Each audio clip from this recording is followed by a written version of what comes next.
राधे राधे मेरे प्यारे भाइयों बहनों माताओं व बंधुओं, संस्कार की बातें चैनल में आपका स्वागत है। बंधुओं, आज मैं आपको सुना रही हूँ अपरा एकादशी के दिन ग्यारस माता की कथा अर्थात एकादशी माता की कथा। बंधुओं, हर मनुष्य को एकादशी के दिन एकादशी माता की कथा अवश्य सुननी चाहिए, क्योंकि आप सभी जानते हैं कि एकादशी माता का प्रादुर्भाव भगवान विष्णु से ही हुआ है और भगवान विष्णु ने स्वयं कहा है कि जो मनुष्य भी एकादशी का व्रत करेंगे और एकादशी की कथा सुनेंगे, मैं उन पर प्रसन्न रहूंगा और उनकी हर मनोकामना पूरी करूंगा। बंधुओं, पूर्ण विश्वास के साथ ही एकादशी के दिन एकादशी माता की कथा को अवश्य सुने। बंधुओं, यदि आपने YouTube चैनल संस्कार की बातें अब तक सब्सक्राइब नहीं किया तो जरूर करें और बेल आइकन दबाना ना भूलें, ताकि आपको हमारी आने वाली सभी वीडियोस की जानकारी सबसे पहले हो सके। बोलो विष्णु भगवान की जय हो, एकादशी माता की जय हो। एक बार एक राजा के दो बेटियां थी। छोटी बेटी एकादशी का व्रत किया करती थी। हर कोई छोटी बेटी की प्रशंसा किया करता था और बड़ी बहन छोटी बहन से ईर्ष्या करती थी। एक बार पड़ोसी राजा का बेटा बड़ी बेटी को देखने आया, लेकिन उसे बड़ी बेटी की जगह छोटी बेटी पसंद आ गई। राजा की छोटी बेटी अब बड़ी बहन छोटी बहन से और भी चिढ़ने लगती है। वह छोटी बहन को मारने के नए नए तरीके अपनाती रहती है। एक बार वह लड्डू में जहर मिलाकर उसे खिलाने की कोशिश करती है और एक बार वह मटके में जहरीला सांप रखकर छोटी बहन के कमरे में रख देती है। एक बार छोटी बहन को पनघट पर पानी भरने के लिए ले जाती है और धोखे से कुएं में धक्का दे देती है, पर हर बार ग्यारस माता उसे बचा लेती है, क्योंकि वह ग्यारस माता के व्रत किया करती थी। बड़ी बहन बहुत परेशान हो गई कि यह तो किसी भी तरह नहीं मरती। तब एक दिन बड़ी बहन छोटी बहन से बोली, मेरी प्यारी बहन, भगवान ने हम सब की मृत्यु किसी न किसी तरह लिखी है। क्या तुम्हें पता है कि तुम्हारी मृत्यु कैसे होगी? बड़ी बहन बहुत सीधी थी, छोटी बहन बहुत सीधी थी। वह बोली, मेरी मृत्यु मेरे पालतू तोते व तोते के गले में जो हार है उसमें अटकी हुई है। यदि कोई मेरे तोते को मारकर उस हार को लेकर पहन ले तो मैं मूर्छित हो जाऊंगी, और फिर उस हार को उतार कर कहीं रख दे तो मैं जीवित हो जाऊंगी। उस रात छोटी बहन अपने पिता के पास गई और बोली, पिताजी, मुझे शक है, यदि मैं मर जाऊं तो आप मुझे जलाना नहीं, आप मुझे हमारे पुराने महल के कुएं के पास झोपड़ी बनाकर खाट पर सुला देना। राजा बोले, बेटी, तुम ऐसा क्यों बोल रही हो? 2-3 दिन बाद तो तुम्हारी शादी है। तब छोटी बेटी बोली, पिताजी, समय का कोई भरोसा नहीं। इस तरह शादी वाला दिन भी आ गया। शादी वाले दिन बड़ी बहन छोटी बहन के पालतू तोते को ढूंढती है, पर वह उसे कहीं नहीं मिलता। तभी दरवाजे पर बारात आ जाती है। वरमाला का कार्य संपन्न हो जाता है। फेरों की रस्म शुरू हो जाती है। उधर बड़ी बहन तोते को ढूंढ लेती है और वह उस तोते को मार देती है। वहीं छोटी बहन के 3.5 फेरे राजकुमार के साथ पूरे हो जाते हैं। तभी छोटी बहन मूर्छित होकर गिर जाती है। उधर बड़ी बहन तोते के हार को खुद पहन लेती है। तब फेरों में सभी घबरा जाते हैं।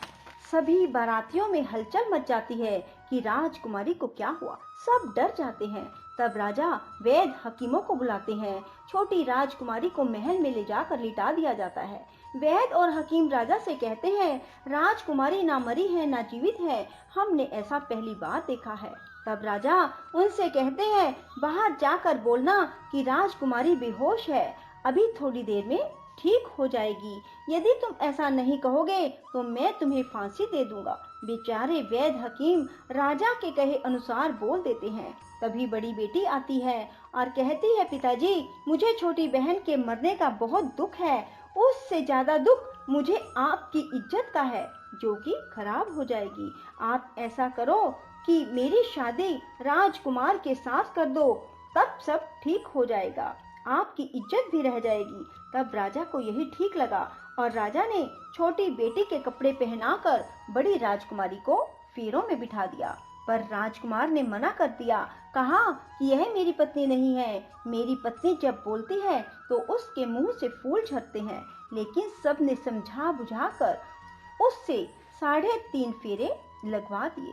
बड़ी राजकुमारी ससुराल आई तो राजकुमार ना तो उससे बात करते थे, ना उसके हाथ से पानी पीते थे, ना ही उसके हाथ का बनाया हुआ खाना खाते थे।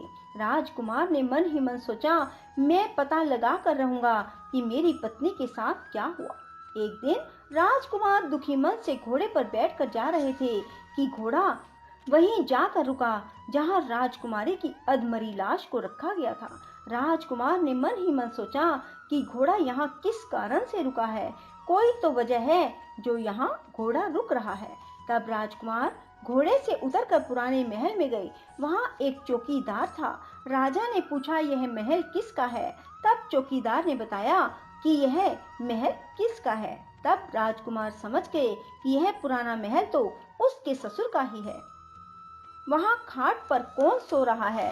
राजकुमार ने चौकीदार से पूछा। तब चौकीदार कहने लगा कि यह राजा की छोटी बेटी है जो शादी वाले दिन अधमरी हो गई थी। तब राजकुमार ने कहा कि यह तो मेरी पत्नी है, इसके साथ मैंने 3.5 फेरे लिए थे। तब राजकुमार ने चौकीदार से कहा, तुम किसी को ना बताना कि मैं यहाँ आया हूँ, मैं तुम्हें मुंह मांगी रकम दूंगा। चौकीदार ने हाँ कर दी और राजकुमार खाट के पास गया और बचे हुए 3.5 फेरे खाट के साथ ले लिए। राजकुमार उस दिन वहीं पर रहा और रात को भी वहीं रहा। छोटी रानी रात को खड़ी हो गई। उसने अपने पास अपने पति को देखा तो वह बहुत रोई। राजकुमार ने पूछा, बड़ी अजीब बात है, तुम शादी वाले दिन मूर्छित क्यों हो गई? तुम्हारे पिता ने मेरी शादी तुम्हारी बड़ी बहन से क्यों करवा दी, जबकि मैंने तुम्हारी बड़ी बहन को स्वीकार भी नहीं किया। तब तुम मुझे पूरी बात बताओ। तुम दिन भर तो मूर्छित थी, अब रात को जीवित कैसे हो गई? इसका भी राज बताओ। तब राजकुमारी ने अपने पति को तोते और हार वाली सारी बात बताई। यह भी बताया कि यह बात मैंने अपनी बड़ी बहन को बताई थी। एक बार मेरी बड़ी बहन ने मुझसे मेरी मृत्यु का उपाय पूछा, तब मैंने उसे पूरी बात बताई। मेरी बड़ी बहन मुझसे बहुत ईर्ष्या करती थी। उसने कई बार मुझे मारने की कोशिश की, पर ग्यारस माता ने मुझे हर बार बचा लिया। यह सब मेरी बड़ी बहन ने किया है। तोते के गले में जो हार था वह मेरी बड़ी बहन दिन में पहन लेती है और रात को उतार देती है। इसीलिए मैं दिन में मूर्छित रहती हूँ और रात को जीवित हो जाती हूँ। यदि वो हार मुझे वापस मिल जाए तो मैं हमेशा के लिए जीवित हो जाऊंगी। कोई बहन भी ऐसा कर सकती है?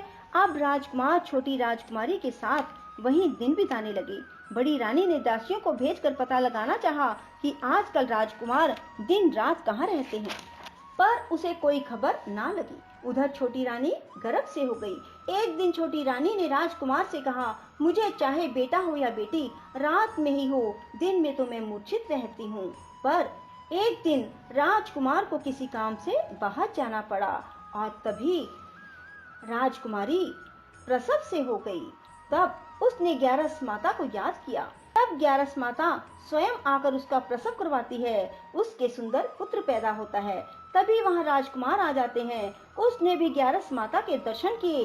ग्यारस माता बोली, ये मेरी परम भगत है, और बोली, जब तुम्हारा बेटा 5 वर्ष का हो जाए तब तुम इसे अपनी पत्नी का हार लाकर पहना देना। देखते ही देखते कुंवर 5 वर्ष का हो गया। बेटा युवराज 5 वर्ष का हो गया। तब राजकुमार अपने बच्चे से कहते हैं कि बेटा युवराज, तुम यहीं रहना, माँ की खाट के पास, मैं शहर से काम निपटा कर आता हूँ।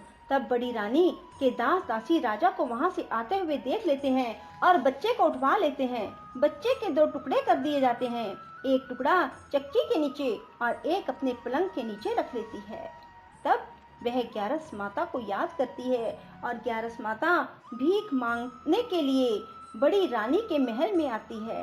तब बड़ी रानी अपने दास दासियों के हाथों भिक्षा भिजवा देती है, पर ग्यारस माता कहती है कि मैं तो तुम्हारी रानी के हाथों से ही भिक्षा लूंगी।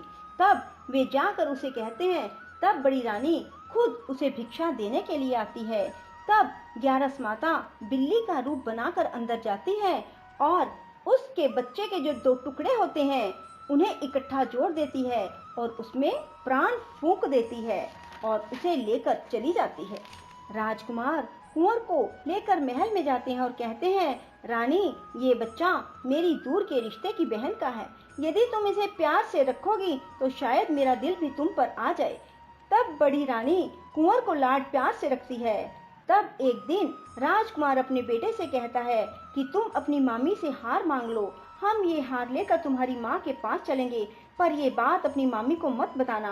कुंवर बोले, मामी मामी, मुझे अपना ये हार दे दो। एक बार तो रानी जवाब दे देती है, पर फिर उसे ये बात याद आती है कि जब राजकुमार ने उसे कहा था कि यदि तुम बच्चे का ध्यान रखोगी तो मेरा दिल तुम पर आ जाएगा। तब बड़ी रानी कुंवर को हार दे देती है। कुंवर उस हार को लेकर अपने पिता को देते हैं। आज हम आपके हाथ का बना हुआ खाना खाएंगे, हम आते हैं, तुम खाना तैयार करो। बड़ी रानी बहुत खुश हो जाती है कि आज मेरे पति मुझसे खुश हैं। तब राजकुमार छोटी रानी के पास जाते हैं। बड़ी रानी उधर बहुत खुश होती है।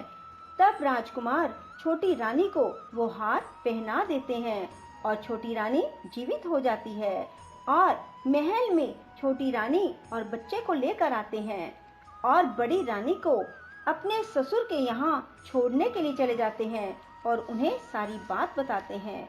उसके ससुर भी इस बात में शर्मिंदगी महसूस करते हैं और कहते हैं, ये मेरी परवरिश में ही कुछ ना कुछ कमी रही होगी। और ग्यारस माता की कृपा से छोटी रानी के भाग जाग जाते हैं। हे ग्यारस माता, जैसे आप छोटी बेटी पर प्रसन्न हुई वैसे सब पर होना। कहते सुनते हुंकारा भरते सब पर अपनी कृपा बरसाए रखना। बोलो ग्यारस माता की जय। राधे राधे, जय श्री कृष्णा। बंधुओं, यदि आपको हमारी वीडियो पसंद आए तो इसे लाइक करें और शेयर भी जरूर करें। साथ ही हमारे चैनल को सब्सक्राइब करना ना भूलें।